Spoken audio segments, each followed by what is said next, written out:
I'm Shanique, and you're listening to Conversation Street. Hello everyone, welcome to our special bonus episode about Dee-Dee Bailey. Hooray, it's Dee-Dee Bailey character profile time, at last. She nearly made 500 episodes. I know. Now she's in Singapore and we just don't know when we're going to see her again. It's really, really frustrating, isn't it? 497 episodes of Dee-Dee over the last few years. It's like, I couldn't have just made it a round number or something. Well, she was in our hearts for 3 years before she first appeared. Yes, this is true, yes. Dee-Dee, even though when did she come into the show? 2022? It felt like we've known her for, almost a decade. I'm pretty sure that maybe COVID had something to do with her delay in appearing. Because the Baileys appeared in 2019. Yes. They spoke about her. We knew that she existed, but she didn't appear on Coronation Street until 2022. Yeah, so we're going to be talking about those, how long is it, 3 years on the screens, which came to a close last December, and kind of going back over some of our big stories and our kind of favourite memories of Dee-Dee, and generally saying that she's a pretty well-liked character around these parts, wouldn't you say? I'd say so, too. Yeah, it's been quite a while since she's been out of the programme now. It's been a really, really busy beginning of the year, what with Corrie and a couple of interviews and the awards and everything. So that's why it's taken us quite so long to profile her. How are you finding a post Dee-Dee Coronation Street? Is there a Dee-Dee shaped hole, or are we coping with it? It's interesting because she came in when the Dee-Dee, the Dee-Dee family, the Bailey family she completed the Bailey family, right? Because we had Ronnie, we had Aggie, and we had Michael and Ed. Now Aggie's gone, and now Dee-Dee's gone, so it's just the Bailey boys. And I'm really sorry, I just like saying Bailey boys. Well, they even had that in the script this week, didn't they? They had, I can't remember whether it was Ed or Ronnie saying, the Bailey boys, something like that. And I don't know whether I've heard that being said on the show. I kind of like the idea of these three bachelor boys, just like, it's 4 of them now, isn't there? Living their lives free of all these feminine influences, but I do miss Aggie and Aggie's Dee-Dee. terrible cooking. I think the script should have said that Aggie moved to Singapore. I think so. With Dee-Dee, otherwise it doesn't make sense. No, I found that it's funny when characters leave sometimes, because you do get these periods when so many characters go weeks or months without appearing at all, and it just kind of starts to feel normal now. And then when you get a character leaving sometimes, you're kind of going through that stage of, I'm used to them not being in it. There's been a big period. And then by the time you've kind of realised, they're really not coming back, then it just feels like you're kind of used to it again. Well, I mean, Dee-Dee is a sort of modern era character, which means that she burned bright and fast, and then was centre stage for a good year and a half of those 3 years that she was in the show. What? So they definitely used her. I mean, considering good use. Considering that she was only in it for 3 years, 500 episodes nearly. That is not to be sniffed at. That's actually quite crazy. It really, really is. I mean, it just goes to show how popular she was as a character in terms of, the writers liked her, the producers liked her. They really made her the breakout star of 2024 in Corrie, didn't they? Yeah, and I really do think we're missing her. She was an educated black woman on the street, and it was good to see her. And I think that was it Angie? Who was Appleton? Yeah. She was also an educated black woman, and now there's an absence. Well, I don't think there are any other black women on the street at all at the moment, are there? Well, it's time for Ed and Michael to get girlfriends. Maybe it is. I mean, I think the only other black female character is Ruby. I think. Yeah. It is odd, and when the Baileys came into the show, it was like, hey, Coronation Street's first black family, and it was like, don't shout about that too loud, because the program's been going an awful long time, and I still don't feel like they've got the balance quite right in terms of representation. Yeah, I mean, Corrie's history with black characters in the 60s, I think probably maybe the second black character we saw. The first one was a bus conductor. Yeah. And the second one was a doctor. So Coronation Street doesn't have like a really bad history of showcasing educated black characters. It's just like, can we have them as a main character and keep them for a bit longer? That'd be nice.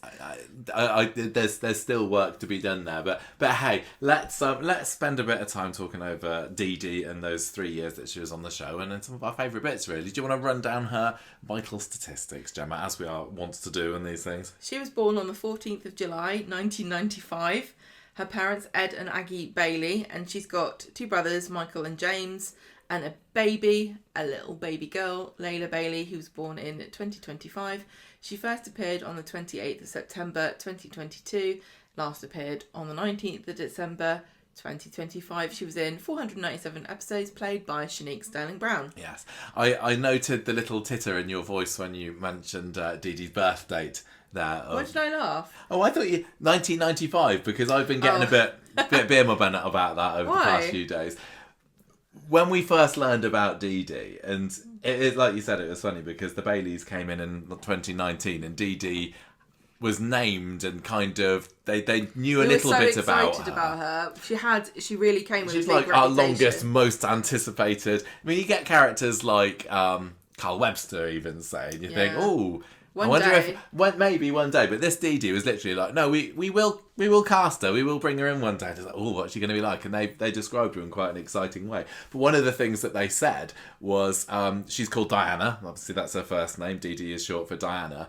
And Ian McLeod in April of 2019 said that her birth will have roughly coincided with the death of Princess Diana. So she's kind of called Dee-Dee. She's called Diana after Princess Diana, and now we know that she was born in 1995 because those eagle-eyed viewers at Corripedia spotted it on her wristband, I think, when she was in hospital last year. Yeah, she was actually 2 years older than we thought. So conspiracy really does run deeply. I mean, Princess Diana was very popular back in 1995 I'm as well. I'm just going to say... The Baileys were clearly involved in the assassination of Princess Diana. Oh, no, the conspiracy 2 years starts beforehand, they knew that she was going to die, and they named their baby in honour. So they could be the first ones. Yeah, riding the wave of popularity. So, Ian McLeod, his idea of Dee-Dee back in 19 was, she said that, I like this, the Baileys called her Princess as a character. They never called her that, I don't think they did. But it was funny, like, you get these... There's probably very few characters who they sketch out a bit of a personality before before they come into it. Or go on. I just think that maybe, like, Dee-Dee, as we know her, if you called her princess, she'd kick you in the face. She doesn't appear to me as a bit of a princess, but... maybe when she was a little girl, she was quite precocious, and they called her princess, and then she got to a certain age and she said, can you stop? Yeah. Well, apparently, yes, she was called Princess by her brothers because she's whatever the female equivalent of Golden Ball says. I don't get I don't get what that means. I'm not really sure. What's a Golden Balls? Well, that's it's just what you call a guy who's well, it's what David Beckham was called. Yeah, it was David Beckham. It's like somebody who is either thinks that they're all that or is treated like a bit of a prince, I suppose. A bit of a... It's funny that Ian McLeod could not think of any other equivalent. Like, male and female, he's like, male, Golden Balls, female, princess. I now declare you Princess and Golden Balls. That's the highest compliment anyone can give a person. That's one of the highest ranks in... What's it called? In the British royal family? I now name you Princess and Golden Balls of the United Kingdom. So McLeod continued that Aggie will come off the phone and say that Dee-Dee can't make it for Easter because she has a conference in Chicago. She's over there somewhere. We've not cast her yet. She's going to be an off-screen presence, a bit like Brenda from Streetcars. Sadly missed. And will be a source of comedy friction around the dinner table, and it'll be like, your sister's just sent a picture of her new convertible. So hopefully there'll be some anticipation of the kind of character is before she arrives. And that really happened. There was. I mean, we were so excited. On our part, there was a lot of anticipation because Ian McLeod did a very good job of building excitement for her there. I think she was mentioned sometime, like back in that September 2019, the characters mentioned that she was supposed to turn up for Ed's surprise birthday party, but then phoned up and said she couldn't because she had a work commitment. But I don't know. I got the impression, and I did like Dee-Dee. Yeah. But from what was described as her then, I had something a little bit different in mind, because she does to me come across as being really down to earth and not at all like up herself Airs or and graces, and fancy, showing off. Yeah, this is the trouble about Coronation Street, is that it's a small pond, and so when characters come and they're like highfalutin and bigged up, they have to then fit into this small pond. And Dee-Dee, like, you got the impression she was like a great white shark, you know, like going through the oceans, devouring her prey. She was a big shot lawyer in Chicago, which, you know, the reputation of Chicago in this country is windy, crime-ridden, a bit scary, American, everyone's rich. And so she came into the show and she, immediately had to shrink down. Not like a shark, but like a goldfish to the size of her bowl. And so we had a somewhat diminished Dee-Dee. But how much can you put that down to maybe her relatives bigging her up a bit? She doesn't seem like the sort of person who drive around in a convertible. No, not at all. I kind of pictured her as somebody who was used to this, you know, even, I know they said Chicago here, but sort of like an LA lifestyle, and she'd come in and like be like, oh, Weatherfield, this is a bit of a downgrade for me. But as far as I remember, she's slotted in pretty well. Yeah, she just seemed like a sensible, level-headed, educated northern woman who wanted to help people, and that didn't gel with her reputation beforehand. No, I mean, it was all kind of non-canon what they'd built up for her anyway, wasn't it? It was just, we had gone for years going, oh, I can't wait to see Dee-Dee, I can't wait to see who they casted her, and we had to wait 3 long years and 1 pandemic to find out what she would be like. And I remember when it was, you know, the personal story for us, I suppose, was when we were at Coronation Street in 2022. We met Shanique, didn't we? And this was after she'd finished. After she'd started filming, but before she'd appeared on screen. And we were. I think we went there to see the. Was that when we went to see the Precinct? I can't remember. Or is that some reason or other we were there?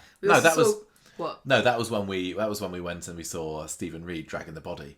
Did we also see Carla's flat? No, I think that was a different time. I think that was after. Only been a few times. Too many times. But anyway, Alison Sinclair, who was showing us around there, said, oh, would you like to meet Shanique Sterling-Brown, who plays Dee-Dee? We're like, yes! We wanted to meet this woman on screen for years, and now we get to see her in real life. And we were going through the little corridors, weren't we? And there she was, all very excited about being on Coronation Street. And she was lovely. She's always come across as being... We got to see her film a scene that was never aired as well. Did we? Yeah, she was walking around on the street. Oh yes, was that in that? Shona, was she in that? David, was she? I forgot that Dee-Dee was in that scene.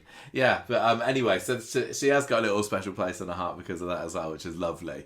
And I remember her then being described, I think it was by Alison Sinclair, as being a really, really competent, professional lawyer who would just breeze into the courtroom, say her case, win, but then walk out of the room with toilet roll in her sticking out of her pants, or the gimmick was that she was a scatty, but like switched on. Yeah, she was completely competent in her professional life, but everywhere else she was a bit of a disaster. Yeah, a bit of a disaster, bit of a klutz. One of the things that Shanique said in an interview in 2022 when she first came into the show was that she's amped up chaos in every regard, apart from she's got this incredibly sharp mind. And I think that the story that they had her come in with when she was defending James, I think James was trying to get more money from his severance package from Weatherfield FC when he had his art problem. She came in, she kind of breezed into that office and very effortlessly got what she wanted out of it. So she did make a really, really strong first impression. I thought that was Ian McLeod that said that about her. I think on Shanique, who's the actress. Oh, sorry, was this? Yes, you're right. That was Ian McLeod who said that. He said, right. I wasn't that familiar with her before, but she's absolutely fantastic. She's just a complete shot in the arm. She's so full of energy and vibrance, and she's just great. So I'm really, really excited to see her crash land into that family. And I will give, definitely, Shanique is very warm and engaging, and she has that very feminine kind of power, you know? She's got a very warm presence. And the thing is about it, I don't know that it goes with being a hotshot kind of cutthroat lawyer. And so when she went off to Yeah, Singapore, that's why Evelyn's going to be just perfect. well, when you think of like somebody who's successful in the American legal system, you don't think of a warm and inviting feminine presence, do you? No, not Which really. is what Shanique really exudes. And so when she went off to Singapore, I just don't know why she went there. I wish they had said something like she was doing something with human rights, because that feels like up Dee-Dee's street. Yeah. Somebody who crusades for the little man who's being downtrodden, which I think she's just a very lovely, inviting presence. Yeah, I really enjoyed watching her. It was just not quite what I pictured, not quite how she'd been built up. But whenever she was in court, she was always definitely on the ball, whether it was defending Roy, not that he did so well, but Lauren, who did get off. But no, I didn't. When I said feminine, I didn't say maternal, because that turned into one of her big storylines at the end. Yes. About this kind of, this challenge to her life, where she had to decide if she wanted to be a mother, or not. And obviously, we'd like to think that doesn't come with challenges and you can have it all, but she kind of had to pick what she wanted to make work. She couldn't really make her work go around having a baby, and so I mean, the main reason Singapore's great for that. Main reason she kept the baby was she was trying to get that bone marrow stash for Frankie, wasn't it? Yeah, but then is that maternal or is that feminine? I don't know. I just want to go back to that idea of her being a bit of a klutz and a ditz. I think that they kind of dropped that over the years. Almost immediately. Because they had some scenes at the beginning where she would forget something. Like when she first came onto the street, she left her bag in the taxi, for example, and then had to go and chase her back. She's like, oh, what am I like? They did, But I don't feel that they kept that. And I'm probably glad. It feels a bit like... It's like you called it a gimmick earlier, and it does feel a little bit gimmicky. I remember when we got told, I was like, oh... It feels like the kind of thing where they were just spitballing in a room and they went, what's the opposite of being competent? Being incompetent. What if we had a character that was both at the same time? Wouldn't that be funny? Yeah. And because Coronation Street is so lean in how they tell stories now, I just don't think there's time for anybody to flesh a character like that out in a really authentic seeming way. Maybe back in the day they could have done a character like that. When there are fewer people and, they could focus more on the comedy side. There's just not room for somebody. It takes a lot of... this is the sort of character that would work really well in a sitcom that had 6 episodes released in a year and the scriptwriters only wrote that and that was it. It's really difficult to write comedy for Coronation Street. Well, these days, Dee-Dee didn't end up getting used for that sort of story because, as we'll find out when we go through her main plot points over the years, it was basically like, come in, support Paul for a bit as he was going through his MND. Not really like, funny. Oh, sorry, Paul, I just tripped over you. I've unplugged you. Yeah. And then the whole Joel debacle of 2024. Like, whoops, I've just dropped you off a viaduct. My boyfriend's a rapist. Yeah. So not funny. Maybe kind of when they saw the dramatic potential of Shanique Sterling Brown, maybe they decided let's tone down the ditziness. And I think it did work for the best. Having a character that was, which is we one punchline away from getting on people's wick. I don't think it would have been half as successful. So I'm glad where she went. It does mean that, I don't know how. I'm just kind of looking 5 years in the future, 10 years in the future, how memorable a character will Dee-Dee be? She doesn't necessarily have some of those all-time character-defining traits that make such particular characters really, really memorable. I guess time will tell. But I think as Corrie's, probably... not first successful black female character, but she's definitely up there because you got the likes of Fiona Middleton, Kirsty Soames was quite a big character when we first started the podcast, a bit of a wrong one there, but I think that she did a really, really good job of showing educated black woman doing it for herself. Yeah, talking about Dee-Dee, Ian McLeod also said she's the apple of her mum's eye, sibling rivalry with the boys. She's not that au fait with children, so she's got a very comedic relationship with her niece Corrie because she doesn't really know what to do with kids and treats them a bit like they're one of her clients, or maybe they're on trial. I don't remember seeing that did at not all. happen. So she's got a really big heart, but it's slightly clumsy in her social relationships. Yeah. Yeah, I think it's really funny that never got pulled out, any of that, like her relationship with children. I don't seem to remember it. I mean, if it did, it certainly wasn't anything that's made a lasting impression on us. But you know, maybe you could say that the real reason that she didn't want to keep Layla when she found out that she was pregnant was because of the Joel thing. She didn't want her to, you know, have to look after someone who would remind her of this monster forever. Yeah, it wasn't necessarily that she didn't want a child, and it is kind of tragic in a way, isn't it? That this woman who was, allegedly, according to her character bio, someone who didn't know what to do with children, ended up in a position where she had this emergency hysterectomy and she couldn't have any other children anyway, and she almost lost the one child that she had.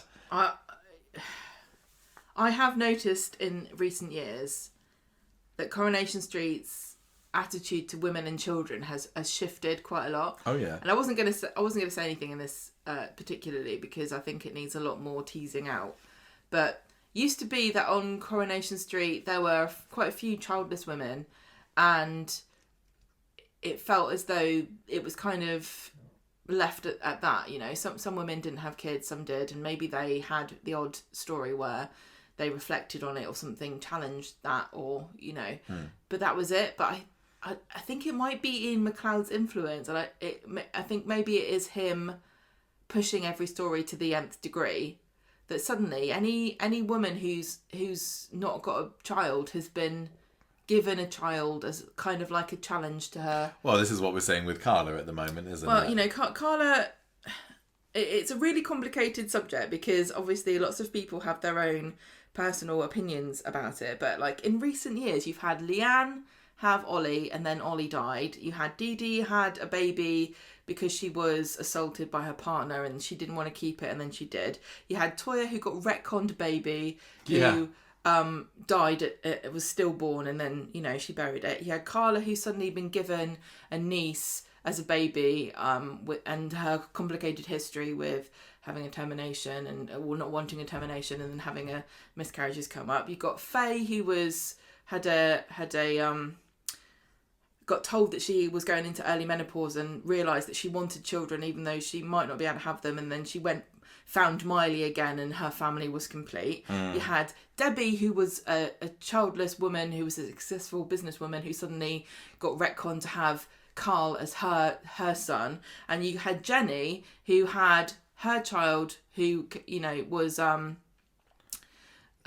screen, died, and then she came in with that baggage, and then it all got dredged back up again with Daisy.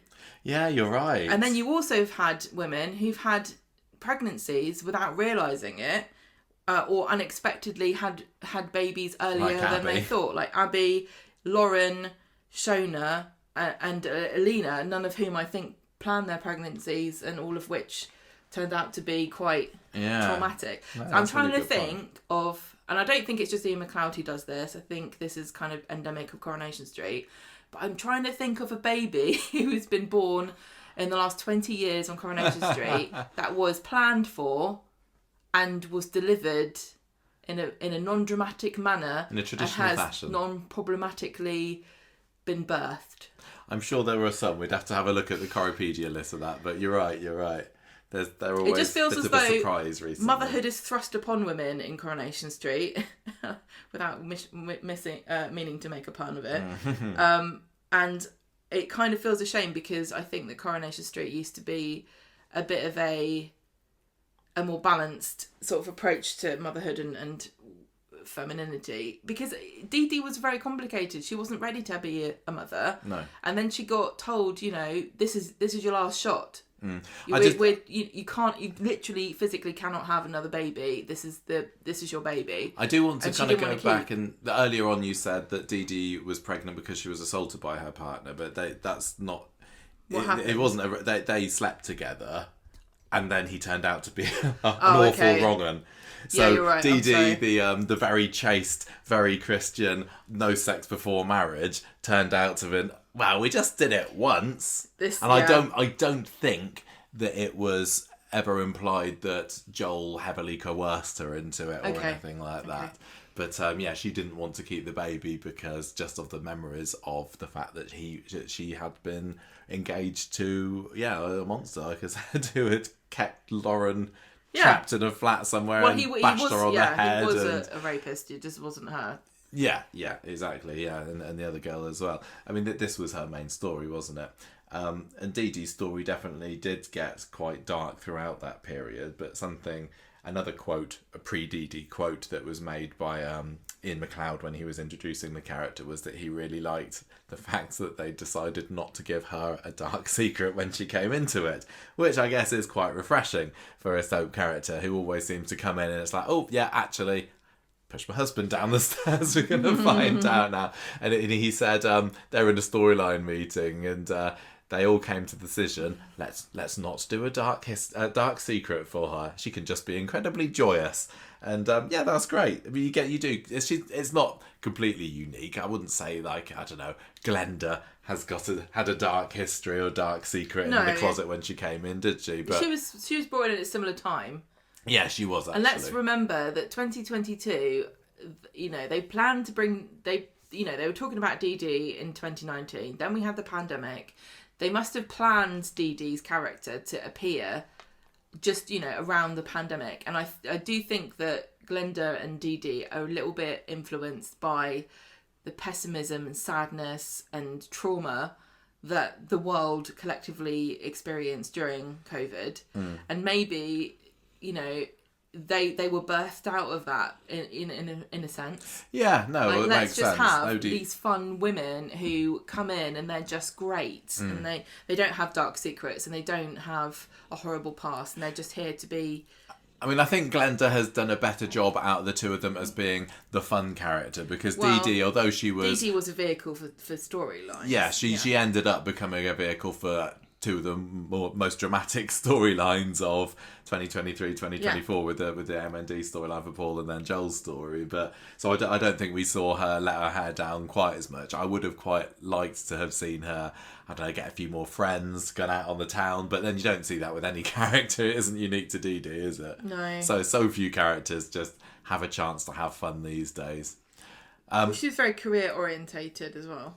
Yeah, she was, and I suppose that makes sense for wanting to have her as an educated, professional woman. Right. So when Shanique's casting was announced in September of 2022, I mean, Shanique pasted on Instagram a couple of pictures of herself on set and said, absolutely delighted to share that I've joined the wonderful cast of Coronation Street as new regular Dee-Dee Bailey. Dee-Dee Bailey. Thank you so much to the gorgeous cast and crew of Coronation Street who have welcomed me, especially the brilliant Bailey family who've made me feel so at home. Big thank you to my fab agents as well. And to my family and friends who have loved, supported and prayed me through this whirlwind process. And above else, glory unto God, what an incredible blessing. I'm so excited for all that is to come and incredibly grateful for this new chapter in my career. So she was absolutely buzzing about joining Coronation Street, just as we were, to have her. I mean, there was a little bit of a hint there that you might have picked up. What? If you are, it might be more obvious to you if you're not from the States, because I think the States are very religious, but Shanique is a Christian, and she brought some of that influence to the character of Dee-Dee. Yeah, and Michael spoke to her about this. Yeah, I spoke to her last year about it. And Shanique was somebody who had got into Christianity in her adult life, and you can look on her Instagram and see pictures of her baptism not too many years ago, actually. And it was really fascinating to have Dee-Dee take on that. And when I spoke to Shanique last year, I was asking her a bit about that, and apparently that was just a bit of a story conference and they were spitballing ideas, and one of the writers said, what if we give her a faith? And they're like, oh yeah, that could work, and Shanique could probably help guide that. And back in the day, that wouldn't necessarily be a unique or it wouldn't be a notable character trait, I suppose, for characters. But I suppose in these days it definitely was, and I think that was definitely quite a refreshing string to her bow that did influence some of her decisions and some of the stories that the character went into. I don't think we had any massively hardcore, this is Dee-Dee's, for lots of religious characters on the street, it's like, when's their crisis of faith story going to be? Or we didn't get any of that with Dee-Dee, but I think there was a few nice moments. Like there was one bit where I remember she went and had a little pray with Billy. I think it was probably during the Paul story, and they could have pushed it further, but then not everyone who's a Christian is all Christian all the time. Everything about them is Christian. Yes, it's definitely something that's very important to them and to there's different to Dee-Dee as well and to Shanique. But I'm glad that they didn't overdo it. It seems like the wrong word, but it was just there just enough to show that I think that influenced her decisions. Yeah, I think that it was a really positive and realistic, actually, representation of a modern 21st century Christian. And maybe if we'd had Coronation Street episodes on Sundays, we'd have lent into it more. We'd have seen her going off to church, maybe. Well, we also had her get into conflict with James over the baby, and I loved that. I really wish we'd seen more of that. That was such a really interesting conflict. It was. I was really excited when we had the idea of Dee-Dee wanting to have a secret secret christening for Layla, knowing that James wouldn't be up for it. But it felt like, it was like a week, 2 weeks maybe. They had the ceremony, which we didn't even see. He got mad about it, and then they decided, let's co-parent. See, Corrie has got so many great, really, like, you could have made a mini drama about these two characters, because they were so entrenched and into their belief systems, and they both had really authentic and grounded reasons for why they thought the way they did. But it just ended up with Dee-Dee going, fine, I'm going to Singapore. Christenings still happen, and sometimes even people without a faith get christened, for the tradition. So I imagine that the discussion on should we get this baby christened or not, although not as relevant as an issue now as it would have been, say, I don't know, even 20 years ago. I imagine that some viewers could certainly relate to that discussion that they were having, and one parent wants to have a christening, one doesn't. It's a bit like, do we get married in a church or do we not? Whether it's because of faith or whether it's for the tradition of it. I thought that was really fascinating. So a little bit of background about Shanique then. So she attended Lightcliffe Academy, and she wanted to actually pursue a career in law first, which I love, the fact that she was so similar to Dee-Dee that she, in another life, Shanique could have become a lawyer, but it was her drama teacher who said, no, you've got a real talent here, become an actress. I mean, I don't know what... I guess her drama teacher was just a bit more persuasive than a law teacher. Yeah. What did the law teacher say? Like, why you're not much confident there's going to be an actress? I don't know. But anyway, an actress is what she became.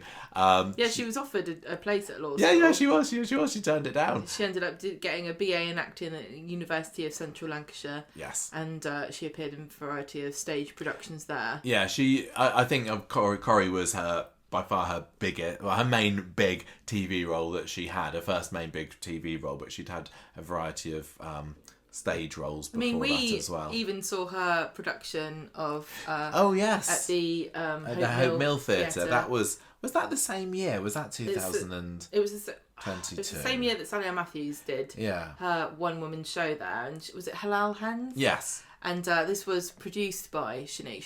She didn't star in it, no. But we saw her even before she was in Coronation Street. Little did we know. Yeah.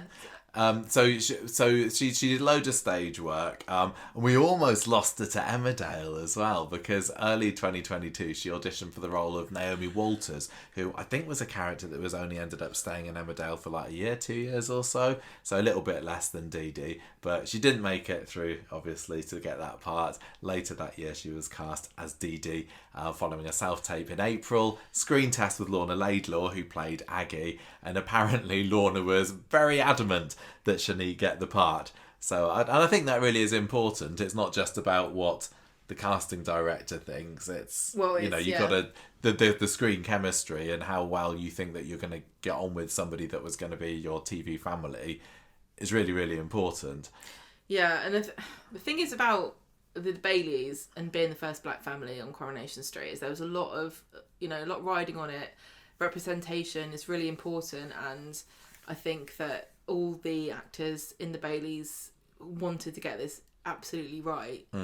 And so it was, you know, you have to listen to what they're saying when it comes to chemistry. Yeah, totally. And I think that the Baileys also were able to help influence the way that their culture appeared on screen as well. Like there was somewhere Dee-Dee, so Shanique talks about like teeth kissing, which was something like a what's it called? A gesture, expression in black culture, and I think that all the Bailey actors helped to say, well, this is how we would into it. Yeah, absolutely. Because I don't know, but I don't think there's too many people from black families on the writing team of Coronation Street. I think they've put some work into. Yeah, they have worked to diversifying. Yeah. Their script team since.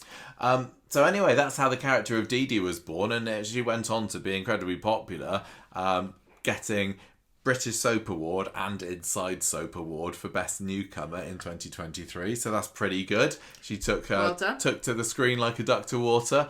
And yeah, that should be the name of our award for the best newcomer. What's it called? A Up. It should be called Duck to Water. Yeah. Anyway, Dee-Dee started off. She showed up at number 3 in 2022, and she was on leave from her work in America. And it was called. She said that she was in LA, yeah, so I think she moved. Yeah, and she ended up leaving her bag in the taxi, like we said earlier, and had to call it back. And within days, she was negotiating for this better severance payment for James, and that was really, really good debut for the character. And she hit the ground running with, I mean business. Luckily for her, there was an opening at Barlow's Legal Services because poor old Imran had sadly been driven into a wall by evil murderous Toya earlier that year. So she ended up very easily stepping into that spot. She's like, yeah, let's stay here in Weatherfield, and I think she kind of cut her teeth by helping Stu out in his case. So this was overturning his already served historical murder case. Yeah, I do sometimes forget the character of Stu. Well, I sometimes forget Stu. I sometimes forget that Stu came into the show as somebody who had sold... Was it like a life sentence that he'd served in jail, I think? Yeah. For murdering this chef girl that he'd been a colleague of back in the 80s, 70s? And his girlfriend. Yeah, but I think it was his mistress. Her. Yeah. But his daughter, blah, blah, blah. His daughter was actually the one that killed because they were the same chef age. in the end. Exactly. And Dee-Dee, along with Alia, were able to do a little bit of sleuthing and managed to get Stu's innocence proven. I can't prove innocence. Do you remember the big hoo-ha they made of Dee-Dee and Alia? Yep. Arms folded, back-to-back standing. Hey, we're the powerful legal team of the street. And I remember seeing it at the time going, I don't know. And I totally get what they're going for there, but it didn't excite me. They do make these...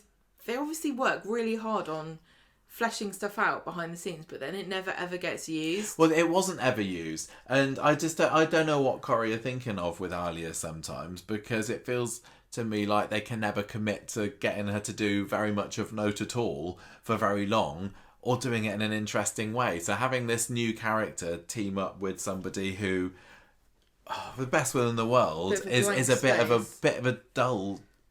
And she'd been in the show for years. How long has Alia been in the show? 2013, 2014? I really like Alia. It's just, but despite the writing of the character. Yeah. Because I like Sarah Khan. I just think she's great. Maybe this could have ended up being a new lease of life for her, but equally, I'm gonna say that legal team and that's not the kind of person that I associate with Coronation Street. No, they were like, oh, Dee-Dee's the lawyer, and she knows the law, and she's logical, and then that's Alia goes gut feelings. It's like, since when has Alia been a gut feelings kind of girl? They're both super like studious nerds. Yeah, they're too similar. I agree. To be chalk and cheese. Yeah, and it is also, you know, saying, hey, here's a new character, she's a lawyer, this is going to be the new dream team. There'll be a force to be reckoned with, apparently. And I don't need a legal dream team on Coronation Street, actually. No. I mean, I loved Imran, but it wasn't the lawyer side of him that I necessarily was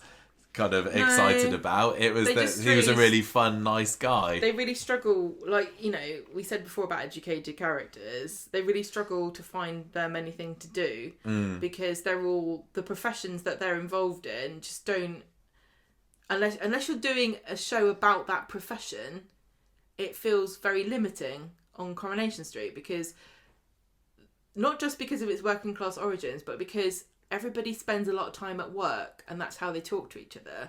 And so unless the character's at work or at home, you don't see them. So if you want to branch the character out of their home, you've got to see them at work. But if that work, it's what talking about boundary disputes and it's not that exciting. There are very few, like Shuttleworth kind of has the same issue, and so does the salon, but there's only a certain number of businesses where you have lots of different clients that come in that aren't characters that the show can really support. Because you need the reason why Shuttleworths and the salon works is because the characters talk over their clients sometimes. Yeah. Like, oh, Mrs. So-and-so's in her gerbil's died and she wants a funeral for it. They can talk around it. But when it's a lawyer, it's kind of like, you know, you've either got Adam and Alia and Dee-Dee all talking in the office about something, or, you know, and that's it. And those three characters are the only ones that can really chat. Whereas something like the Rovers or Royce Rolls or the Cabin, characters come in and they're the clients. You can't have characters on Coronation Street being a continual client of a legal service or a funeral parlour, because... And I think of the limited amount of slots they've got for these kind of businesses, they've picked Shuttleworth because they think the comedy potential of having a funeral parlour is more interesting, and also that the viewers understand. I mean, Shuttleworth did go quite a period without appearing, doesn't it? But you know what I mean? Like, everyone understands what a funeral parlour does. You don't need to explain what the characters are doing, and then also explain the client's needs, and then also have the scene where you've got what you actually wanted, which was to have the characters talk about something else. Do you see what I'm saying? Yeah. Like, it's so limiting to have a legal's, a lawyer's, a solicitor's office. Well, although the Shanique and Alia friendship did stay kind of during their tenure, and I think Sarah Khan going off on maternity leave did put a damper on that for a little bit as well. It was really her friendship with Paul that was the beginning of her first major storyline, and at the end of 2022 she moves into the corner shop flat with Paul when Daniel and Daisy move out together. Yeah, I think a lot of people kind of, even though it was only like, you know, 3 years ago, a lot of people forget that Paul and Dee-Dee were roommates. Well, I think that they put them together, and then we went for quite a period without seeing very much of them. And then, even then, Paul ends up moving in with Billy fairly soon after his diagnosis. And unfortunately, Corrie did fall into that usual trap of, let's forget that Dee-Dee and Paul were ever friends again. And they had her showing up occasionally. But even things like when Paul went off to get baptised, Dee-Dee went with him, but we didn't see it. No. And we did get that lovely revelation. It was in the bathroom scene, if you remember, when Billy and Paul were stuck in the bath together, and Paul goes, "I've been baptised," and it's like, oh, that's lovely. But yeah, we didn't get to see it, so that's yet another friendship moment between Paul and Dee-Dee that I think we were robbed of, actually. Do you want to have a little talk about 2023 Dee-Dee then, when already Corrie clearly showed that they wanted to make as much use of this character as they could. Straight into her first full year on the cobbles, Dee-Dee was the 8th most featured character with 145 episodes. And I mean, this is what we're seeing now, isn't it, with Coronation Street characters? They come in, new characters, and they flippin' well use them. They run them ragged for the first few years, and then it's almost like the initiation, isn't it? Can you cope with this? Let's go then, baby. Yeah, and then you'll get a little bit of a break afterwards, and we'll see if you can hack stand any longer. So Paul had been knocked over on his bike by Carla. Yes. And then he got his pain in his arm and he couldn't really move it. And they thought that this was all due to Carla knocking him down with her van. And so they thought it was a nerve problem, wasn't it? They were waiting. He was waiting to get some compensation from Carla, and Gemma had taken out a loan, and he was going to help her pay it back, but he couldn't work as a builder anymore because of his arm damage, and so Dee-Dee hired him to do some filing at the law office. Oh yeah, he did, didn't he? But he found out that she was actually paying him out of her own pocket, and it wasn't a real job. So he moves out of the flat and into Billy's, and they carry on being friends. But that's kind of like where those two really started to. Well, I mean, she ends up representing him when he was up in court for stealing cars. Yeah, didn't she? I mean, at this point, he finds out he's got M&D. He's not going to get the payout from Carla because it wasn't actually her that caused the damage to his arm, etc., etc. So he, like Carl with his fake MOT scam that we saw him running last year. This wasn't Paul who was, the main man in charge of this whole car theft scheme, but he found somebody, I can't remember who it was now, that enlisted him to go and pick up cars from big villain, places. isn't there? It's someone else who came up with the idea. It wasn't me. Wasn't there a scene where he was sitting in a car in Freshco's car park, and Dee-Dee comes up to him and sees that he's about to take it? Yep. Yeah. Yeah, so Dee-Dee represents him when he gets charged with stealing Rufus Donahue's car, and that's a name that lives on in infamy in Coronation Street history. Yeah. So he gets found guilty, but he gets a suspended sentence because he's got M&D. And then I think at this time he was still keeping it to himself, or was this the episode where Billy goes to the court and this is where he finds out about Paul's M&D? I don't know whether I'm making that up or not, but for a spell it was just Dee-Dee and Paul the only ones who knew about this diagnosis. Yeah, I mean, she gets him a suspended sentence because of all this car stealing and everything. But also, Damon Hay is represented by Barlow Legal Services on this drug charge, and she gets his case dismissed on a technicality. And they also apply for a late licence at the bistro when he's in charge there. That kind of gets them all agitated. It's funny because they never really know what's. I don't feel like they care about what a solicitor would actually be doing. Like, is she a defence? Is she a prosecutor? I don't know. They don't know. Yeah, one size fits all with that wig. A little bit like Alia, it feels as though both of them are like, I only want to represent people that didn't do it. Alia was the worst. I'm a goodie. I'm a goodie, not a baddie. Yeah. And yeah, it kind. I like Adam because he's like, he doesn't have any. No, well, like we're saying this week with the he's standing up against you pay George. me, I do it. That's it. There's no, I'm not going to judge you. That's not my job. Yeah. There's also a story where Aggie disappears and then. Well, this is the story that led to her disappearance, wasn't it? The Yvette storyline. Patrick and Yvette Layton, who were their old neighbours, and they are like super massive snobs because the whole backstory of the Baileys is that they only moved to Weatherfield because of Ed's gambling problem, and they used to be very prosperous and live in this gorgeous house. Then they had to downgrade to, the crappy back streets of Weatherfield. And so these old neighbours come and talk about how deprived everything is and how awful it is, but Dee-Dee finds out that they are in financial straits themselves because the Yvette turns up to the solicitors asking for advice, and then Dee-Dee gets them to admit that they are also poor. That story felt like it had to be cut short with Lorna Laidlaw's departure, didn't it? That was the last that we saw of Aggie there. there were some great actors in that. Yeah, there were. I I was really enjoying that. But it was really fun. I enjoyed that because it gave a bit of background history to the Baileys, and I do really want. It feels like anyone who's ever been successful who then has to move to Coronation Street is like being punished by karma or something. But then it doesn't really fit into like the working class origins of the show, because like you haven't done anything wrong. That's just who you are. Yeah. And then they kind of have to backtrack a little bit, and it gets very confusing. But I did like those snobby people being. Oh, they were great. But then I think the Baileys would be snobby too if they were still living back where they were. I think so. I think it was a bit of a come down for Aggie in particular. She was trying to move to pretend. Weatherfield. She made Sally lend her house because she had a better house. Oh yes, I'd forgotten that. The house swap. That was fun. I do really like the Baileys though. I love their decoration. They just don't have a very nice kitchen compared to Sally. Then Dee-Dee gets sacked by Adam because she knew about Sarah having an affair with Damon, but she didn't say anything. Then Ken convinces Adam to calm down about it and give Dee-Dee her job back. Hurrah.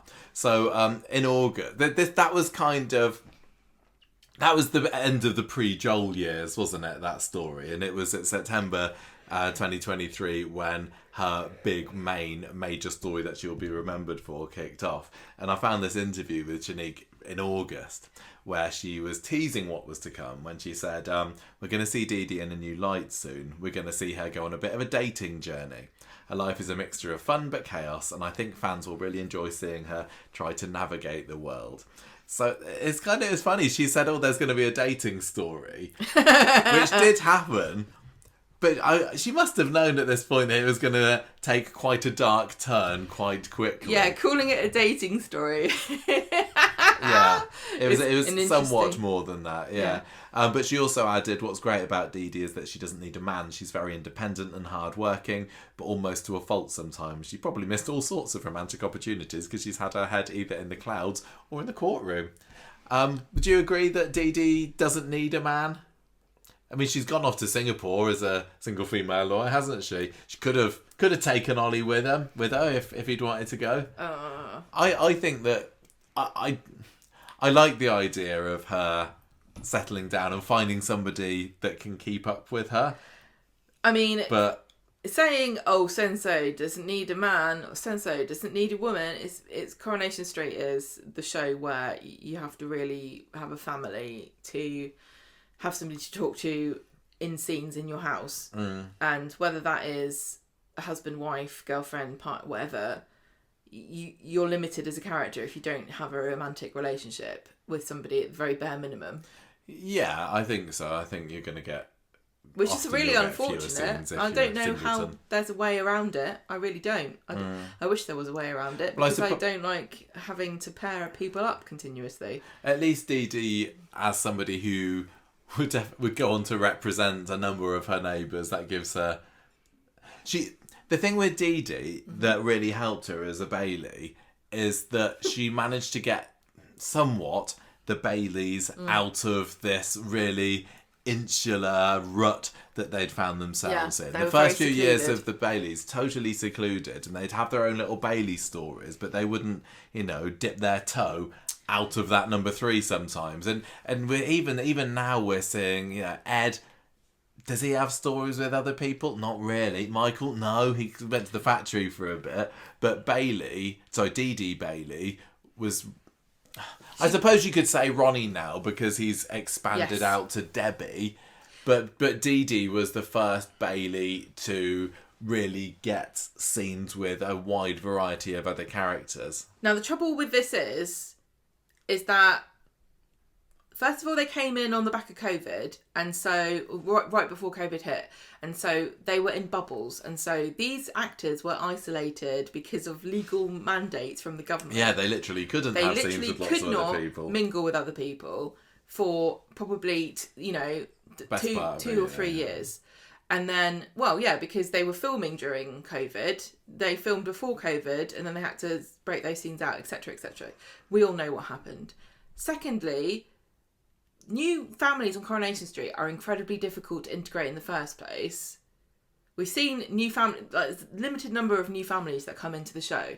The Driscolls are the most recent ones, and they immediately fell into being integrated because they were in the Rovers, and so every scene that they're at work, they're talking to almost everybody. But the first big Driscoll storyline has very, very much, the Will storyline. That's mostly involved characters in that storyline, and Daniel's really been the only extra. No, but you think about a character like Ben, he's spoken to, all the characters have spoken to everybody almost. Yes, yeah. They've had scenes with them. Unfortunately, Ed and Aggie, Ed was the company owner of the building site, and again, kind of like Barlow's legal services and Shuttleworths, they don't have clients that are actually characters. The characters on Coronation Street don't need building work doing every day of the year. So when you have a character who is a builder, the only people they really talk to are people walking past them on the street or the people that work for them in the building company. So that immediately limited Ed. Then you had Aggie, who was a nurse, and even in her nursing job, being the best nurse in the whole of Weatherfield General, who appeared in every single department, even though it didn't make any sense, even then she could only talk to, at work, people that were having a medical crisis. So these two characters were set up, unfortunately, and kind of unknowingly, into jobs that isolated them. And Dee-Dee's job as a lawyer, even her, that was quite an isolating job. A little bit more of an isolating job, although we don't... No, less than the other two. We don't see... Because she got It feels like we don't see so many legal stories with characters that aren't main characters. No. Mostly what we see going on there is when the clients are main characters. Well, the reason why Dee-Dee's biggest storyline started was because she got to meet Lauren's duty solicitor, who was Joel Deering, because he was hired to support her after she wrecked the salon. Yeah.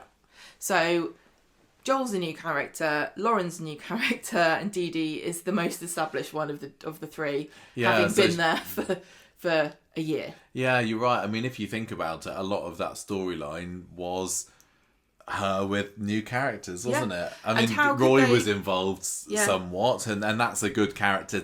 That's a very good legacy character to get scenes with in your first few years on the show. But you're right. How, of those three, only Lauren remains, because you just can't maintain characters coming in and going, hello, I've got a very serious storyline that's going to involve me needing one of these businesses on Coronation Street that only ever really deals with extras. Yeah. So Dee-Dee is oblivious to the fact that Joel fancies her, but Adam engineers a date with the two of them. And Joel is just this very bland, nice, upstanding, dapper solicitor man. He seemed like he was kind of a good fit for her, and I think they had a scene where they had a date and they had a little kiss by the doorstep, and it was all quite sweet. But Joel, at the time did seem incredibly bland, and maybe is that just Dee-Dee's type? Because I think that's what we probably thought of Ollie when he first arrived as well. She's too bright for them. So Joel realises that Ed is having some money troubles because his car gets rejected at the cafe, and it turns out that Ed's gradually fallen into his gambling ways and gets deeper into debt. So this is something that Joel finds out about him. Meanwhile, as you said earlier, Dee-Dee takes Paul to church, and he gets baptised, and they kind of attend together and pursue his faith. And we get a visit from Grandfather Sarge, who is Ed's dad.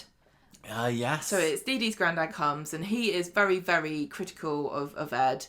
And this was the time of the Ed's backing gambling, isn't it? He's falling into old habits. It's all just going wrong for Ed, and he drives Aggie away, he gets into debt, he gambles, he loses control, and Sarge is criticising him, and he steals his own family's presents, does Ed, over Christmas, and sells the builder's yard. Michael is absolutely appalled by him and kicks him out of the house, and Ed has to move in with Dee-Dee for a bit, who is living in the corner shop flat by herself at this point. Yeah, so that was a little bit of a respite from the Joel story, although it was really 2024 when that properly stepped up a gear, wasn't it? I mean, 2024 was Dee-Dee's big year on the show. She had 214 appearances, which is probably never going to be topped in terms of number of appearances that any character will have. Now that the episode count has reduced, I think it's going to be next to impossible for anyone to have more than 214 episodes in a year again. Physically, so, yeah. I mean, she was, there were 6 episodes a week. May well have a record there. She might very well do. Yeah, good for her. So things go bad from worse for Ed when the bailiffs turn up, and then the builder's yard catches on fire. And he admits to Dee-Dee that although he wasn't the one to torch it, he did leave it burning because he just thought went it would. to the shop, didn't he? He was like, I thought he went to get some fish and chips or something, and so kind of Dee-Dee knows this, and she was also well aware of what he and Ronnie had been getting up to in terms of insider trading the year before as well, when they'd found out that the Waterfords were buying Newton and Ridley. I can't remember. Do you remember what their business was called? No. Ronnie and Eddie Ron. You remember? It was awful. Hated that.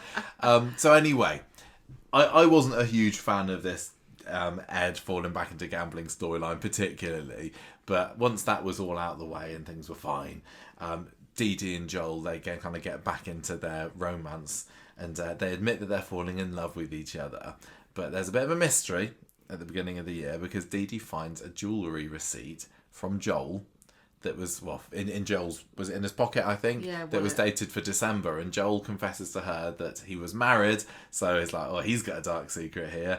But they separated when she was pregnant, when the wife was pregnant, and this receipt was for a charm bracelet for his daughter Maeve. And Dee-Dee's like, what, you got a secret? You had a secret wife? Sorry, I can't be dealing with this.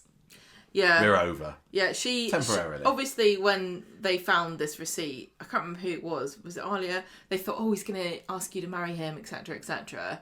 And then he spanned the story about it's a charm bracelet. Well, yeah, and it actually turned out to be that necklace of Lauren's, didn't it? Yeah, it was funny because I think a lot of viewers weren't too sure about Joel at the beginning. I can't remember exactly when it was during the year then that Lauren went missing, but I'm going to say maybe it was kind of late January or February sort of time. And I love it. Shanique spoke in an interview in February about suspicions of Joel that viewers had. She said, I know some people have been a bit suspicious. I've seen the comments, but I definitely do think that Dee-Dee and Joel could have a future together. They have long-term potential. He's someone who's there to support her and actually have her back. Dee-Dee is usually everyone else's support system, but to Joel, Dee-Dee is his priority, and that means a lot to her. So is she fibbing here? Of course. Well, it was revealed at the end of May, I think it was, what Joel had exactly been getting up to. But the fact that, I don't know whether this was an attempt to divert our gaze elsewhere and not look at Joel as the wrong one that he turned out to be when she said, oh yeah, Dee-Dee and Joel, we could really make that work. They can't say anything else. It's sad because although he had this terrible stuff going on in the background, I think in a way he did love Dee-Dee, but he also was caught up in all this other nonsense, wasn't he? He was kind of spiralling somewhat, and maybe in an alternate universe they could have been a happy couple, but no, this was where this was going. Wasn't going to go in that direction. So Dee-Dee threatens to leave the solicitors next month when she discovers that Adam is representing Harvey, Harvey, the drugs guy, who's appealing his conviction for Natasha's death. I know I've never said this before now, but whenever we say Harvey, I always think Harvey the rabbit. I do. I always think of Harvey's furniture store that used to sponsor Coronations. They're trying to hammer it into us that Harvey is a proper villain, but we're just oblivious. It's not a villain's name, is it? No, it's a rabbit's name. Anyway, this is how Dee-Dee ends up getting made a full partner in the solicitors company because she said, I'm quitting, you can't represent Harvey. And Adam's like, oh, what if I made you a partner? What if I gave you money? She's like, oh, go on then. And then she gets her big case. This is the one that Dee-Dee's going to be remembered for, defending Roy when he's charged with the murder of Lauren Bolton after his disappearance. But sadly for Dee-Dee, although this was her biggest case on Coronation Street to date, she didn't win, and Roy ended up getting sent down, even for a crime that he didn't commit. This isn't the Rising Star Award winner. Huh? This isn't. She got an award. Oh, she does have an award on her desk, didn't she? But yeah. But there was obviously such compelling evidence that Roy did it here. Let's not We've talk got a about T-shirt shall that we? says otherwise. It was during the time that she was defending Roy that she bumps into Joel again, because he kind of disappeared off after they had that split, and he comforts her when he hears that she's been receiving death threats for representing Roy. So they become friends again, and Dee-Dee helps him out when Emily, who was Joel's ex-wife, lets him see Maeve. They eventually decide to give things another go, do Dee-Dee and Joel. Michael not so impressed with that. Well, But you can talk. they keep on ploughing ahead with it. Dee-Dee meets his parents. Mum's not particularly pleased to find out that she's working in a backstreet solicitor, but Dee-Dee's able to win her round eventually. And Joel very quickly proposes marriage. And some of it was that there was definitely a bit of tension with the fact that she wouldn't go to bed with him, wasn't there? Yes. And maybe this kind of... He's not a Christian. She is a born-again Christian, and she had this, pledge that she wouldn't have sex before marriage, and She did anyway. anyone who says that on Coronation Street is Maybe that's what destined to... Maybe that's what her and Alia used to talk about. Do you remember when we were both traced? I'm surprised Alia didn't get pregnant from that time with Gary, did she? I can't remember. I don't remember. Was it Gary? I thought it was Jason. I don't remember. It's too long Maybe ago. it was. No, I don't know. They're both Anyway, good-looking guys. by this point, by the time they got together, we know that Joel is a wrong un. It had all come out that he'd bopped Lauren on the head. Well, no, it had come out to us. Yeah, that's what I said. We knew. On Coronation Street knew. Everyone else was, apart from Lauren. Yeah, Dee-Dee had no idea. And there was eventually a very, very well done scene, or a very well performed scene, where she finds out that he is bit of a... How would you describe Joel? Tea leaf. Bit more than that, I'm going to say. A bit of a chancer. Yeah, a bit of a chance, a bit of a charmer. So, No, Shanique... not a charmer. Well, he managed to charm Shanique... Lauren He managed to had charm that been mini having girl. a secret relationship with Lauren, which started off as consensual, but soon turned incredibly dark and coercive. Yeah. And he was, assaulting her and beating her up and being very disgusting to her, and nobody else knew because she was keeping it a secret as well. Yeah. And she'd gone missing by this point. Once we knew that Joel was a wrong un, there was an interview with Shanique where she said that No, nobody knows, she says. Nobody knows. Dee-Dee's in love with this man, and he's in love with her as well. And this is the version that's being presented to her that she absolutely accepts. She spoke about the fact that she didn't want Dee-Dee to come across as being dumb and blind, because she's supposed to be this hotshot lawyer, and she said it was really important that it was very believable that she had no idea what kind of guy he was. And although I think lots of people on the internet said, I can't believe that Dee-Dee would fall for this, I think that at the end of the day they did a good job of him being especially sneaky. It's always really hard because you guys know I'm a true crime fan, and I know there are so many cases where serial killers have been in a married relationship with a woman who says they did not know what was going on at all, and some of them feel like they had been in a coercive relationship and they knew to keep to not say anything or ask any questions, but other women who were in relationships with these men felt like Dee-Dee, where you wonder how could you not have known, but you can only just believe what they say and trust that these men are so manipulative and evil. And I don't understand why anybody would be in a relationship where you kind of suspect your husband might be a serial killer or a rapist.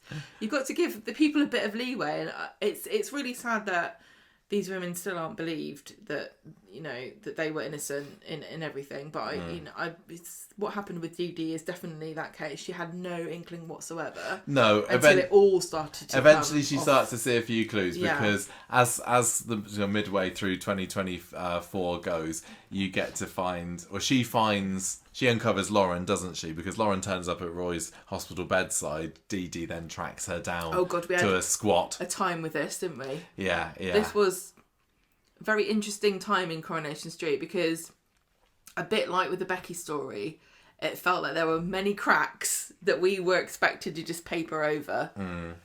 Well, but anyway. definitely with Lauren, like, how on earth did she survive that? Well, why then, didn't she anyway? come forward, But etc., etc., etc. Dee-Dee was crucial in finding Lauren, tracking her down along with Bethany to this squat. It was in a pub somewhere, wasn't it? And but Joel catches up with Lauren himself as well and bribes her into implicating Nathan Curtis, Bethany's old groomer, for her beating. And this is when Kit gets involved. Yeah. And It's Sarah. got so complicated. It's got really complicated. We've got to just focus on Dee-Dee's involvement in this. Dee-Dee's storyline. So Joel said that he was going to send Lauren off to Belfast to start a new life. But he installs her in a flat, doesn't he? Yes, but this was Dee-Dee's beginnings of inklings that there was something not right with this guy, because she finds evidence that he's booked a flight to Belfast, which was obviously, I can't remember whether it was to go and scope out Belfast that he would then send Lauren on, or whether it was just literally Lauren's flight. I can't remember.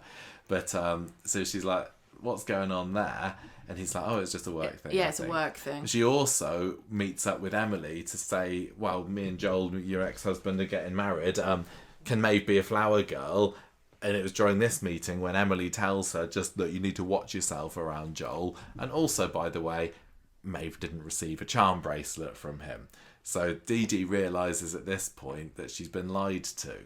And so she carries on kind of teasing this thread over the following months and realises that this jeweller's receipt that she'd found before, the jeweller's shop, sold the pendant that was identical to the one that Lauren had. So we knew that Lauren had a secret boyfriend. We'd pieced this together beforehand, hadn't we? Like, Lauren had a secret boyfriend she kept telling everyone about. But we didn't know it was Joel. No, we didn't know it was Joel at the time. Yeah. But Came out. We figured out before Dee-Dee did that what the link was. It helps when here. you get to see everyone's scenes. Yeah. Anyway, she eventually finds out what's happened when she sees Joel with Lauren and baby Frankie at the hospital. And they did... I think I'm... Bit of a giveaway. Yeah. I think that Shanique's performance here was absolutely fantastic. She's looking at them through the glass in the double doors leading into the maternity room. And she realises that she's been lied to all this time. And they had this really kind of fast-paced flashback of all their scenes, which was the clues building up in her mind. And as much as I hate that kind of thing on Corrie, it was a good way of her joining all the dots, if you like, pulling tight all the threads that had just been loosely dangling her mind to go, oh my gosh, this all makes sense. This is what it was all along. And there's like loads of kisses in the scene as well. And then, she's like, he's got Lauren pregnant. And then she has to, for a little while, pretend that she doesn't know as well. She's trying to investigate him. And very harrowing stuff. Yeah. So she starts to investigate him, like you said, by putting a tracker on his phone. And then she throws him out of the flat when she says, look, I've found out what's happened. She gets him suspended from work. She makes sure that he's got no access to Maeve. She really is a woman scorned here, isn't she? Yeah, she won't tolerate any of this nonsense. None of that Christian forgiveness for her. No, thank you. He's been invited proper wrong and he didn't deserve it. So she also manages to track down his old workplace and an old work mobile phone that belonged to Joel, which, very handy for her investigation, has got texts on related to previous groomings that he'd been involved in. And so Joel finds this out, then blackmails Dee-Dee by saying, well, I knew that Ed had money problems and that he and Ronnie were dealing with insider trading. So if you dob me in, I'm going to tell them. Dob you in. So they're a bit of a stalemate for a little bit. But Adam suspends her from work because... because she'd known her about... Yeah. Yes, she'd been keeping important legal things a secret. Insider trading is just how rich people get rich, Adam. You know this. So anyway... Joel has got a plea hearing now because it's all kind of been revealed that he's a massive wrong-un, but he disappears on the day of it, and the police find his car under the viaduct out in the country, and they're convinced. Which police specifically, Michael? Well, that's the DS Lisa Swain Kit and Lisa. DC Kit Green find his car. Can you imagine the car journey? Why? The two of them driving to this viaduct. What they were arguing What would over they the talk radio about? and who's brought the boiled sweets.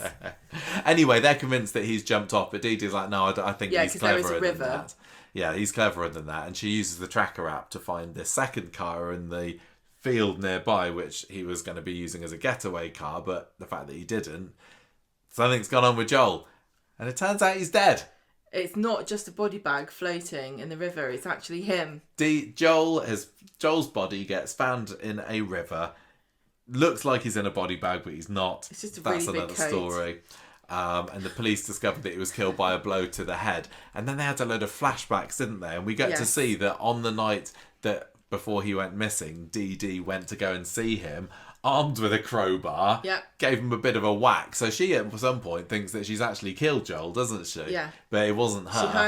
She hands herself into the police. Yeah. And everything, but they're like, nah. Yeah. Turns out it was Lauren. Lauren Max. did it, who hit Joel on the head with a rock to defend Max, who was confronting Joel up there. And although Max initially confesses to killing Joel himself, he's released, and Lauren is arrested when Shona discovers that Max was just covering for her. So Joel's dead. Dee Dee's been left, her whole world has turned upside down, and then just when you think that things couldn't get any more complicated, this is when she realises that she's actually pregnant after the one, apparently, night that she had with Joel. Yeah, we didn't know that she had slept with him at all, did we, until... No, this This was a pregnancy big test. surprise because they had numerous scenes where Joel had, shown himself to be quite pent up and frustrated Like, by I've this. had to kidnap a woman and everything. Yeah, he already had his bit on the side, didn't he? Anyway, she decides to have this baby aborted, but then, as we said earlier, when Frankie, Lauren's born baby... Lauren, the sporran of Lauren. Lauren and Frankie. Lauren's Frankie and Dee Dee's Layla are half brother and sister. Yes. And so when Via Joel. when they find out Frankie needs a bone marrow transplant, Lauren manages to convince Dee Dee to carry the baby to term to see if it could be a potential match. Yes. So Dee Dee lets Michael and Ed know that she's going to have the baby put up for adoption when it's born, because like we said, she didn't want anything to do And they with say, Joel afterwards. Oh no, you're not. So that was kind of the end of 2024, the big Dee Dee year. And as much as I love the character, I do feel... I remember watching thinking that maybe she was a bit overused in that year. It really was get everything out of Dee Dee that you can, wasn't it? What, when? 2024, when she was in that 214 episodes, and it felt a little bit like the Dee Dee show. And I think that was the first year maybe that I was starting to realise that Coronation Street hired these new characters and just ran them ragged for a couple of years because they were obviously cheaper to use than some of the bigger names.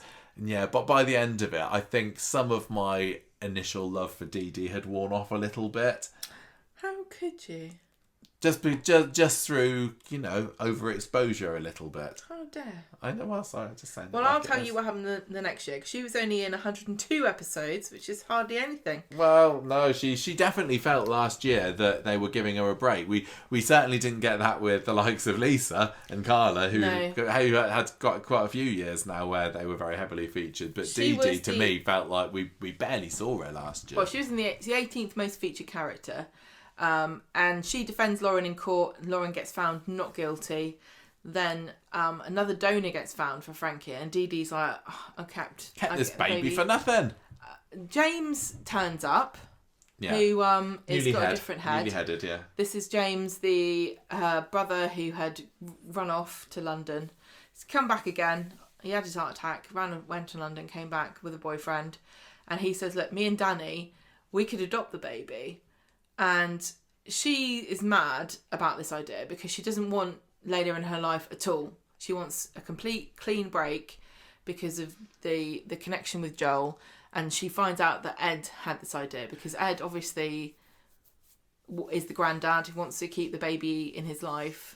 And yeah, poor Ed, he was heartbroken with the idea that she wanted to adopt it away. And I think, am I remembering right, was there a scene with Sarah Louise around here where she was like, well, I've still got Harry and he reminds me of Callum, and Harry was the son of a wrong'un. Yeah.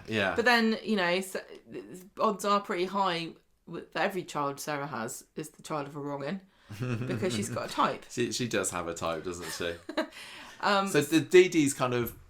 I say that she didn't feature too heavily last year, but she did have this birth storyline, which was big for a while. In the early part of the year. Yeah. So but only for a few weeks, I feel like. She eventually comes around to the idea of keeping the baby, and she has a C-section in March, but it's very difficult. The birth is very difficult and challenging, and this was a storyline about black maternal health and the medical misogyny that women experience, and especially black women, with racism. She ends up having an emergency hysterectomy, and so she has no future possibility of carrying her own child. I thought that story was quite eye-opening, actually, and I mean, this wasn't anything that I knew of at all, but I also feel that it was kind of swept under the carpet a little bit once the main message had been got across. And there were some really strong episodes, and I think performances all round were superb there.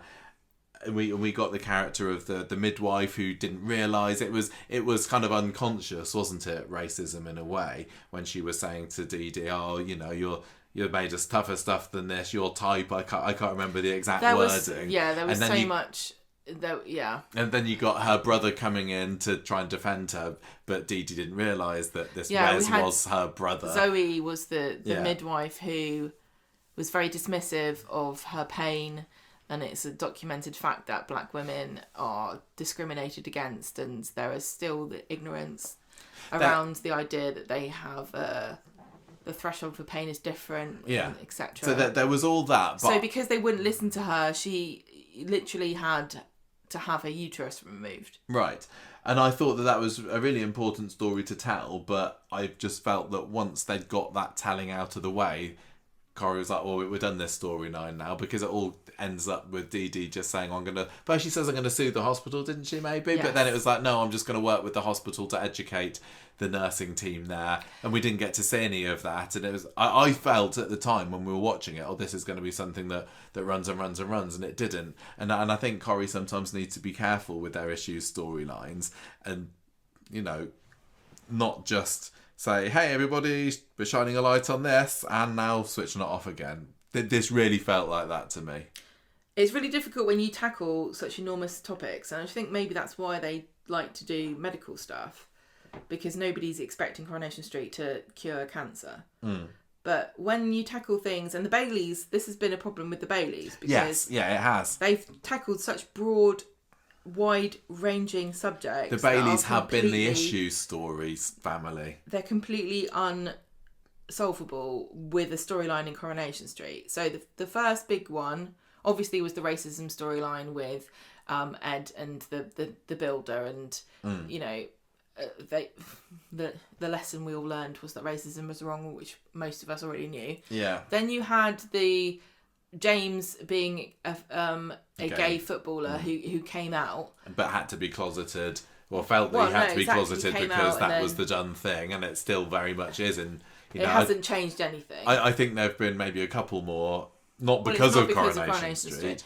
The thing is, I think Coronation Street had such great success with Hayley and the trans rights, and the marriage and the gender recognition certificate and all that kind of stuff, all kind of around the same time. And I'm not sure how much of it was down to them and how much was them riding a wave that existed already. And I do think they were trying to do the same thing with Paul and assisted suicide, because that was going through the Houses of Parliament at a similar time, and it adds to the national conversation. But with black maternal health, I mean, what can really be achieved in Coronation Street, and with a character like Dee-Dee, you can't just make it an ongoing story for her.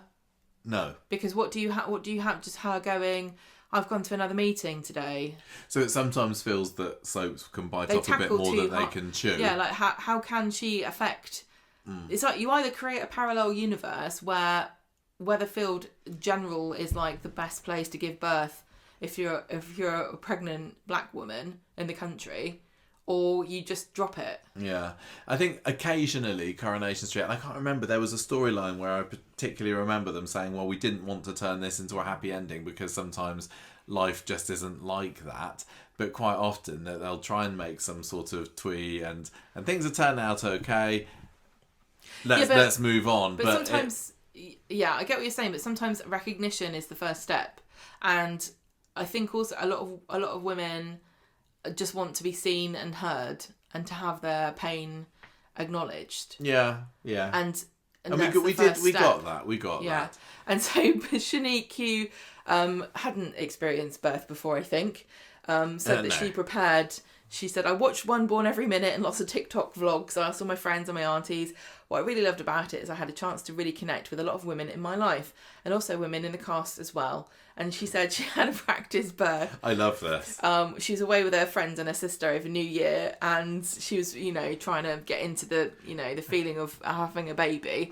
And apparently her sister's dog was really worried and spent the rest of the night kind of leaning up against her to see if she's okay. Yeah, she said if I convince the dog it's going to be all right, that'll be the main thing. So if you can convince a dog that you're giving birth, you can convince the Corrie viewing audience. I think I'm on the same because we're no better level. than.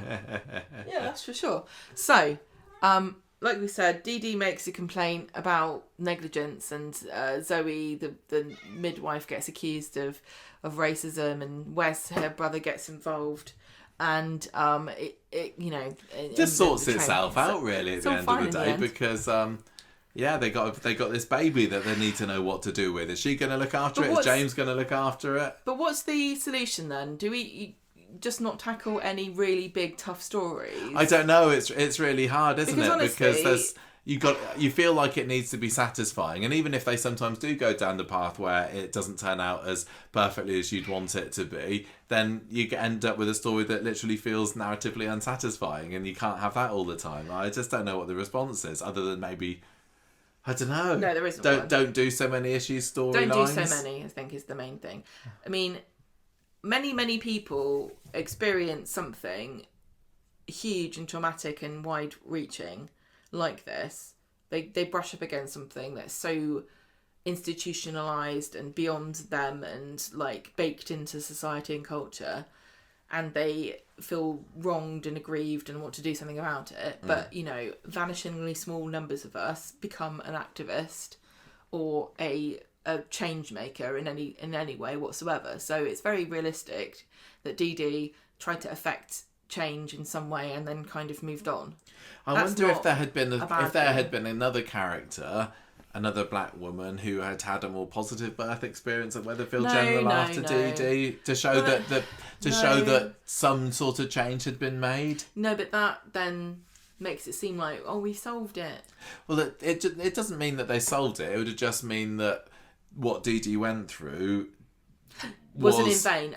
Wasn't in vain, exactly. But that's not actually the case for the vast majority of the problems we face in our life. We can't just solve every problem. And I think that they did a good job of they had that didn't they have that maternity support group, and there were lots of other women there, women of colour, who were like, yes, this happened to me. Yes, there wasn't there? Yeah. And that was what made her say, I'm gonna go off and do something. Well, I guess we'll never know whether it's changed anything at Weatherfield General, because like we said, there aren't any other black women in Coronation Street at the moment anyway, so let alone pregnant ones. No. So, Dee-Dee's left holding a baby, and she's been agreed that James could adopt her, but she's not really sure whether this is what she really wants, and she is kind of undecided, but eventually James takes the baby off to a new life in America, the best place to raise a mixed race baby at the moment, with his boyfriend, because everybody loves mixed race children of gay parents in America at the moment. So he takes the baby off. I hope it's got a passport and it hasn't Go on the West Coast, you'll be okay. Hasn't tweeted anything nasty about Trump, so it's allowed in the country. But unfortunately, he comes back a month later. Danny has a car crash, and then it turns out he was cheating on him.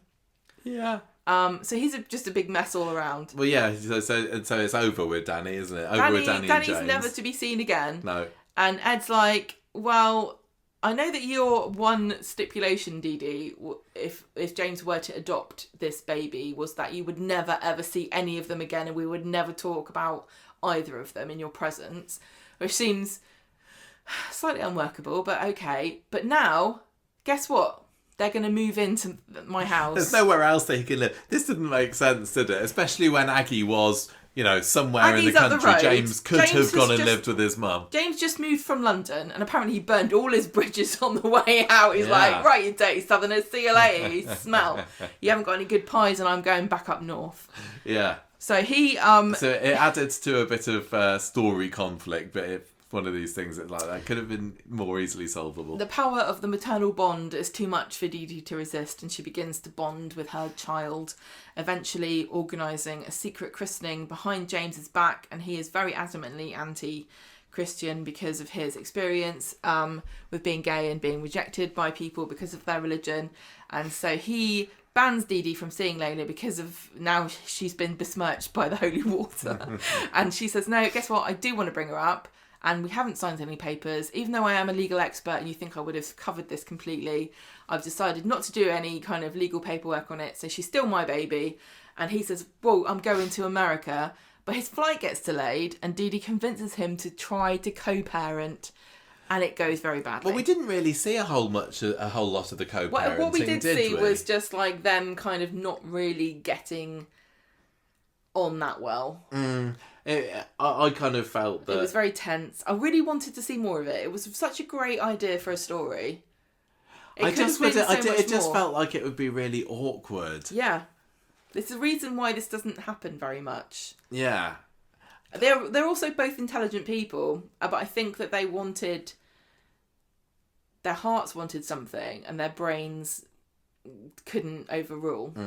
I thought that Dee-Dee, I love her, but I think that she was being a little bit heartless to James. But I suppose, if you're contesting between your daughter and your brother, then your daughter's got to win. Yes. But some of the things that she was doing really did affect James. And do you remember when just after Layla was born and he was sitting there in the hospital, reading to her and singing to her, and Dee Dee's like, "Wow, she's mine now." I know. Well, that's Soph, isn't it? Yeah. So she, while she's co-parenting, she meets up with this very interestingly bland man called Another one. Ollie No Name, and That's at this point he doesn't even have I like cooking as a personality. No, we only get to find that out once he starts acting mysterious. All Ollie had as a personality was my car had a dodgy fake MOT, yeah. and I don't mind that you've got a baby. Well, this was another character that Shanique spoke about the viewers being suspicious of. She says, well, viewers are going to be very protective over Dee-Dee at the moment after what she went through with Joel. And she did tease back then that not everything was as it seemed, but not necessarily in a bad way. So she thought that we would be very intrigued by Ollie. She knew, of course, that he would turn out to be the son of the new Rover's landlord. Which was revealed on the day that the Driscolls descended upon the street at the end of October. Yeah, for some reason Ollie kept this a secret, even though it didn't make any sense. Well, there wasn't anything to tell particularly, was there? Okay, well, I'm not going to get into it again, but it doesn't take long before Dee Dee's decided to take this amazing offer that she's been given to go to Singapore for a job literally they were like, we need a single mum from England to come to help us in Singapore, and you're the only one that can do it. You still got that Rising Star Award, don't you? So, and that was it, basically, wasn't she was it? like, don't ask me twice. Yeah. It was a very, very rushed exit. She's like, get more money, there's babysitting, and it's away from you, James, which you're getting annoyed. Again, really quite harsh. And James, on the day that she left, didn't even want to turn up at the leaving dinner, did he? Because he was so heartbroken to have, what he considered his daughter How can said, you play sorry, I'm going halfway across the world. How can you trust somebody with the most precious thing in your life, which is your daughter? And then, so you say, I trust you, you're going to love and protect this girl like she's your own. And then 5 minutes later, you're like, well, you can't love her that much because she's mine. She's not yours. So I just think it was a bit of a it. bad look for Dee-Dee in the end. It was really bad. And I feel really sorry for James. He was treated so badly by this story. Like in Dee-Dee's last scene, she's there putting Layla into the taxi and it's like, look, like it's just you and me, kid, or something along those lines. Yeah, what a cow. she didn't. Yeah, she did leave under a bit of a cloud, even though it was supposed to be a bit of a positive exit. Yeah. But, you know, James hasn't even mentioned her since, has she? So He's not bothered. He's probably got over her now. That's the bad thing about it as well. It's like James was like, yeah, I guess I didn't really care after all. And Maybe she knew him better than we ever did, Michael. Maybe. Did you think of that? Maybe she did, yeah. And James hasn't really done very much of note since then either. And it's just no. kind of make me wonder what He had an what was the affair point with of Carl. bringing him back. Yeah. Anyway, so that was the end of Dee-Dee, and it was funny because even at the beginning of July she'd spoken about This Shanique. was before it was revealed. Before it was revealed, because it was revealed fairly late that she was leaving, or very close to her exit. But in July, This must have been when she was considering or had told them. I know she'd told people by this point. Okay. In July. She spoke about future ambitions away from the soap. She said, "I'd love to see more of the world. I'd love to learn to yeah, of play a course, I was musical thinking, instrument. I'd like to live abroad or something. Even if it's just for a short while, it'd be great to embrace somewhere new. And I'd love to play Lady Macbeth. It'd be very great to play a villain, just for something completely different." And I don't think there was really any speculation around this point that, you know, is this her saying that she's actually leaving? It's just maybe putting it out there that she may not be at Coronation Street forever. Forever, yeah. But it was early October that it was revealed that she'd left the soap. And she decided in spring. yeah. So in July she was saying to people, She was kind maybe of I'm going. testing the water a little bit. I don't want to put her on the spot here, because, you know, I've had plenty of time to pursue my ambitions, should I want to.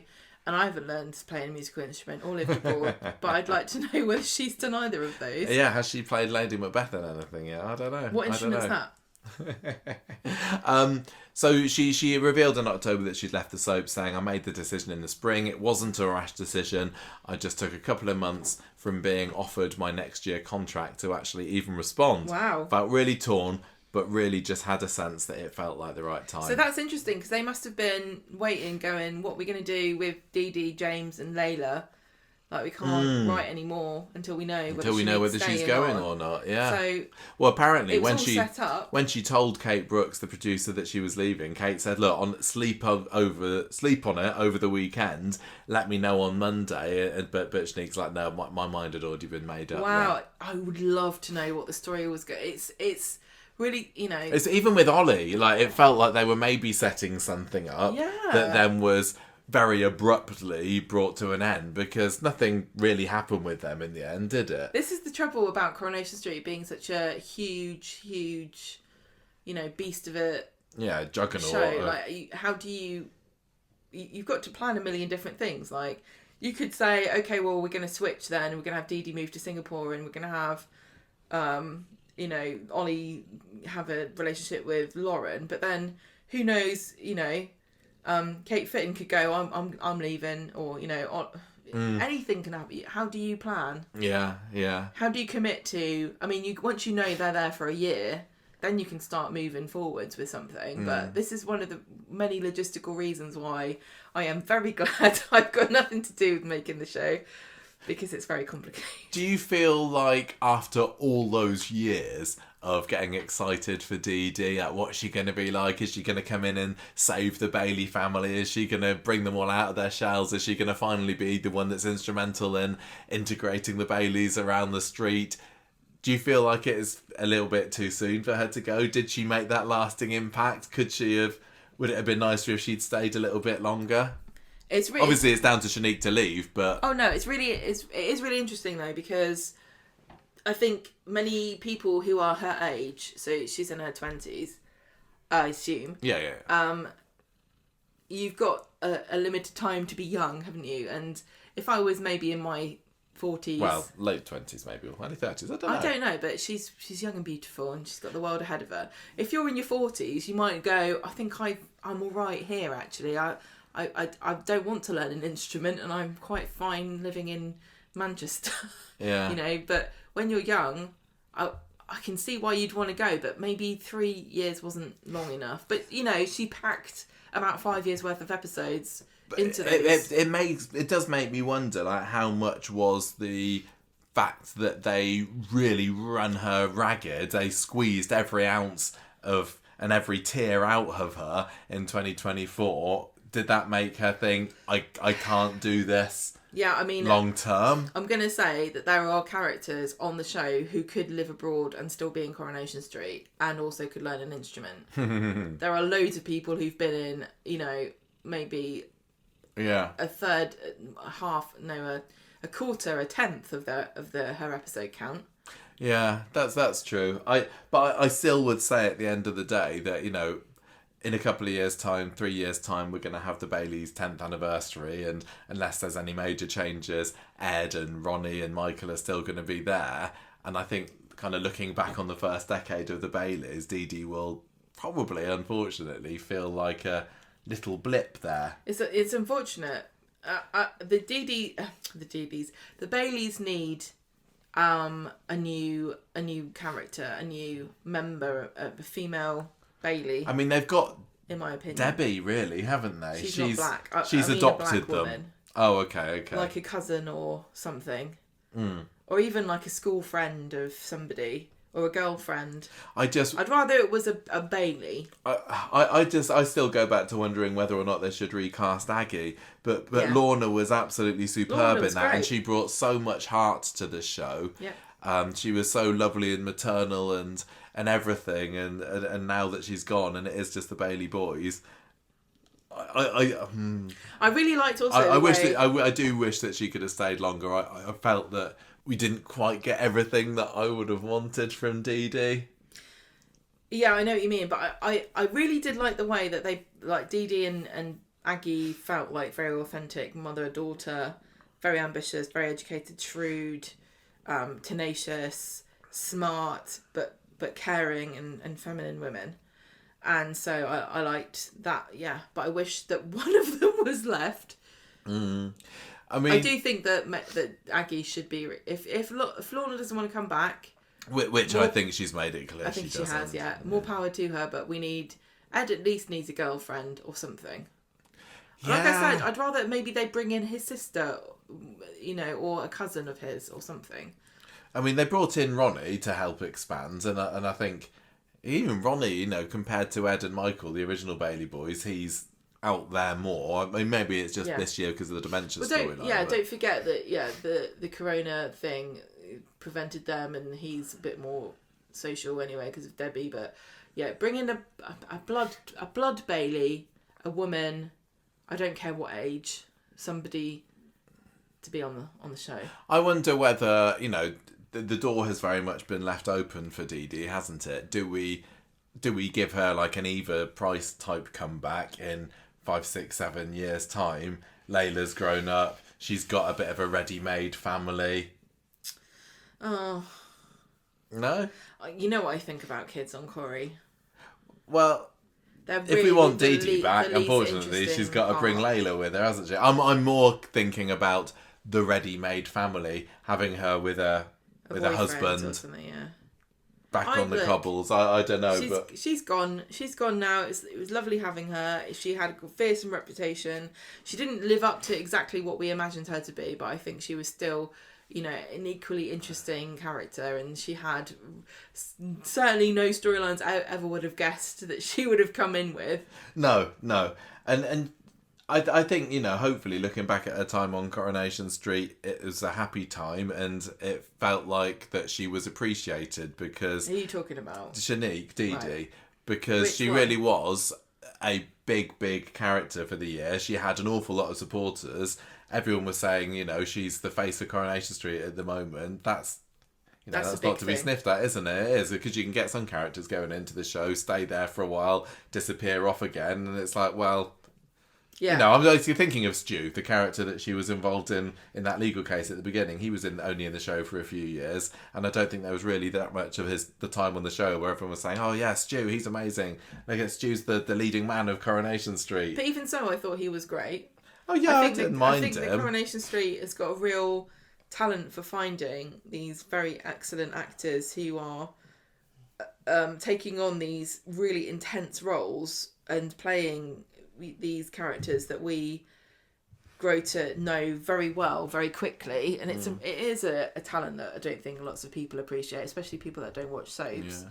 I think if she were to come back, I'd quite like her not be involved in such a heavy dramatic storyline as well, especially as she is such a, you know, her warm, caring, happy, maternal-ish what does she kind of do? stuff. I don't know, but I think it's a shame that it's partly a shame that the main story that she's known for was such a dark one. And controversial. Yeah. A lot of people didn't really like it, let's just be honest. The Joel and Lauren. Because Dee-Dee was a sort of peripheral player in that story. Yeah. She wasn't the main focus, but she still had a huge presence in that. You know, she was